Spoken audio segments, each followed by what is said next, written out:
Chapter 696. Trump could only grit his teeth in anger. If he knew that Emil would be so vicious to keep insulting and humiliating him like this, Trump would not have agreed to come up to the gold room at all. Trump was completely speechless and at a loss for words. At this time, Don Steven has just stopped his car at the entrance of Black Pepper. The first thing that he did after getting out of his car was to hurriedly ask the manager who opened the car door for him, "Is there a customer named Trump Richard who reserved one of the rooms at our restaurant today?" "Yes. He booked the bronze room number 5.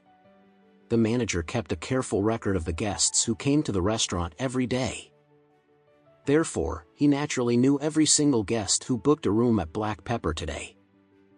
Don Steven nodded slightly before he hurriedly said, Come with me to the bronze room number 5 now." While he was still at Lord Adair's birthday banquet, Master Anderson had informed him that his father-in-law would be hosting a dinner at his restaurant tonight. Besides that, Alex even instructed him to take good care of his father-in-law. How could Don Steven possibly allow Trump to host his dinner in the small bronze room then? Don Steven would have to upgrade him to the diamond room. Therefore, Don Steven hurriedly rushed to the bronze room number 5, but when he arrived at the room, he found the door open with no one in the room at all. Don Steven was slightly taken aback and he quickly asked the waitress, "Where's Mr. Richard who reserved this room for the night?" The waitress hurriedly replied, "Don Steven, Mr. Richard was here not too long ago, but he was invited to go to the gold room upstairs by one of his guests just a while ago. He's currently in the gold room number 3". Don Steven nodded immediately before he told the manager, "Come. Follow me."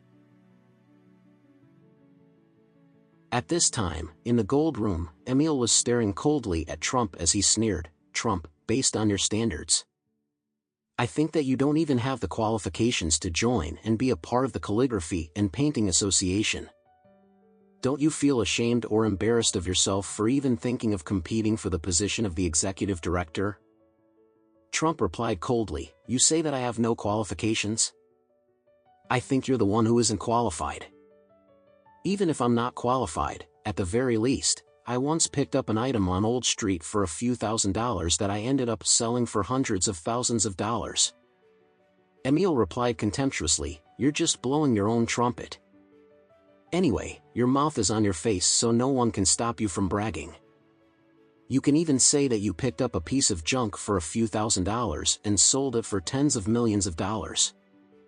The problem is whether anyone will believe anything you say anyway." Trump snorted as he said, "If you don't believe me, you can go to Old Street and ask Sherlin about it. He was the one who bought the antique from me for a few $100,000. Sherlin?" Emil frowned before he blurted out, "Sherlin is a very famous profiteer on Old Street. He's known to be the most treacherous and cunning salesperson on the entire Old Street. Do you really expect me to believe that he'd actually spend hundreds of thousands of dollars just to buy a piece of junk from you?" Trump replied contemptuously, "You can go and ask him about it tomorrow if you don't believe me." "I'd be a fool to believe you," Emil replied as he smirked and said, "I don't want to waste any more time talking nonsense with you. Do you really think that a person of your status is fit and worthy to eat with us? Why don't you get down to work and serve everyone a cup of tea now? If you can't even do something as simple as this, then you should just get out of this room instead of being an eyesore here." Trump trembled in anger, but before he could even speak, an angry and loud voice rang behind him. "Who the hell do you think you are? Who gave you the rights to speak to Mr. Richard in this manner? Are you tired of living?